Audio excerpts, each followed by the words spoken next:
He stood in his own driveway and asked a television camera to bring his family home. His wife and his 2 daughters had been missing for a day. The whole town was looking. He already knew where all 3 of them were. He had put them there himself, before sunrise. 30 hours later, he stopped lying. Christopher Watts was 33 years old. His wife, Shanann, was 34, and 15 weeks pregnant with a boy. The family had already chosen the name, Nico. Bella was 4. She had just been fitted for her first school uniform. Celeste was 3, and everyone called her Cece. They lived on Saratoga Trail, in a 4-bedroom house on a new street in Frederick, Colorado, a town of about 13,000 people, 30 miles north of Denver, built on ground that still runs oil. Chris Watts worked that oil. He was an operator for Anadarko Petroleum, up before 4 most mornings, checking well sites and tank batteries across Weld County. Shanann sold nutritional supplements for a company called Lavelle, and she sold them the way that work demands, on camera, constantly, to an audience that watched her family live. Sit with that for a second, because it explains why so much of this case exists on video. Shanann filmed her children. She filmed her kitchen. She filmed her marriage. When investigators needed to know what the inside of that house looked like in the days before she died, they did not need a warrant. They needed her Facebook page. The pressure in that house was not a secret either. They had filed for bankruptcy in 2015, roughly a year after buying the place, and they were still carrying the weight of it. And in June of 2018, Chris met a woman at work, a co-worker named Nicole Kessinger. None of that is a motive. Plenty of men carry debt and an affair and never harm anyone. It is only the shape of the pressure, and it matters for one reason. It is what he had to keep hidden once anyone started asking questions. In the weeks before that trip, Shanann had told friends that something in her husband had changed, that he had gone cold and would not touch her.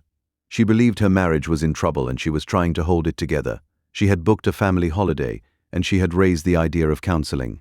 In the 2nd week of August, Shanann flew to Arizona for a business trip. While she was gone, her husband was not living the life she believed he was living. She flew home on the 12th. Her friend Nicole Atkinson picked her up and dropped her at the front door at about 1:48 in the morning on Monday, the 13th of August. A neighbor's security camera, pointed at the street, recorded her walking inside. It is the last footage of Shanann Watts alive. By 9 that morning, she had missed an appointment with her obstetrician. Shanann did not miss appointments. More to the point, Shanann did not go quiet. A woman who posted several times a day had posted nothing at all. Nicole Atkinson started calling, then texting, then driving. She reached the house early that afternoon and stood on the step, working through a list that got worse with every item. Shanann's car was in the garage.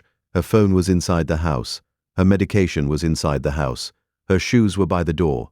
The girls' car seats had not moved. A woman does not take 2 small children anywhere without shoes, a phone, or a car seat. Nobody answered the door. Nicole called the police at about 1:40 in the afternoon. Officer Scott Coonrod arrived and did what officers do on a welfare check. He asked the husband to open the house. The body camera recording from that afternoon is a strange document. Chris Watts is calm. He is polite. He is helpful. He is also, watching it now, doing something very specific. He keeps volunteering explanations that nobody has asked him for. She left with the girls. She is probably at a friend's house. She may be upset with him. He does not know which friend. He does not have a number. An innocent man in that hallway asks questions. Watts supplied answers. Then the neighbor offered his camera. Nathan Trinastich lived across the street and had a doorbell system that recorded the road. He pulled the footage up and played it back with Chris Watts standing in the room watching it. There was one vehicle moving on that street in the dark. Watts' own truck, backed up to his own garage at around 5 in the morning, which is not how a man parks when he is leaving for work, and Watts making trips to load it. Nobody arrested him that day. There was no body, no crime scene, and no cause of death, but 4 officers had now watched a man narrate a version of the morning that his neighbor's camera contradicted while he was still speaking, and they had watched his face while it happened. The next morning, Tuesday the 14th of August, the Colorado Bureau of Investigation issued an endangered missing alert. Trucks with satellite masts parked on Saratoga Trail. The story went national, and Christopher Watts walked out of his front door and gave interviews. He gave one to Denver 7's Tomas Hoppo. He stood in front of the house with his arms folded, and he talked about his family. Listen to what he actually said. Shanann, Bella, Celeste, if you're out there, just come back. Like, if somebody has her, just please bring her back. I need to see everybody. I need to see everybody again. This house is not complete without anybody here. There are 3 things detectives took from that recording, and not one of them is the information in it. The first is that he gave it at all. Nobody asked him to. Police had not requested a public appeal, and there was no piece of information he was trying to circulate. No vehicle description, no direction of travel, no stranger to look for. A man already sitting at the center of a police investigation chose to stand in front of a camera and perform ordinariness. One of the psychologists Denver 7 consulted afterwards described exactly that, an attempt to show detectives a regular guy helping. The second is who he was talking to. He did not address the public. He addressed his wife. He asked Shanann to come back, and he asked it directly, by name, into a lens. A woman he knew for certain could not hear him. Appeals are aimed at the people who might have seen something. His was aimed at an audience of one who no longer existed. The third is the tense, and it is the one that put a chill through the investigators watching it. He said his children's smiles lit up his life. He said he missed them curled up on the couch. He said the previous night had torn him apart. A parent searching for living children talks about finding them. Watts talked about missing them. He was not describing an absence. He was describing a loss. Detectives had already flagged the same pattern indoors. When he spoke about his family in interviews, he slipped into the past tense, the way people talk about the dead, and now understand what was happening on the other side of that camera while it rolled. Investigators had the neighbor's footage. They had his phone records. They had a friend's account of a house left exactly as a woman leaves it when she is not leaving. By that afternoon, they had also found Nickel Kessinger. The detectives were not buying a word of it. They let him keep talking anyway. There is no faster way to tie a man to a story than to let him tell it to a television station, on the record, at length, in his own words, while you already know it is false. The examiner was a Colorado Bureau of Investigation agent named Tammy Lee. He failed it. What followed was not a dramatic confrontation. It was an unwinding, over hours, in a small room. Agent Lee told him the result. He gave up the affair, the thing he had flatly denied for 2 days. Once one wall goes, the rest is a matter of time. At around 4 in the afternoon, he asked to speak to his father alone. In that room, with the recording still running, Christopher Watts said that he had killed Shanann. And then he told the lie that followed him for the rest of his life.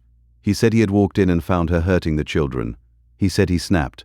He said the woman lying in the ground somewhere had killed her own daughters first, and that everything he did after that was the reaction of a father who had just lost his girls. It is worth naming what that was.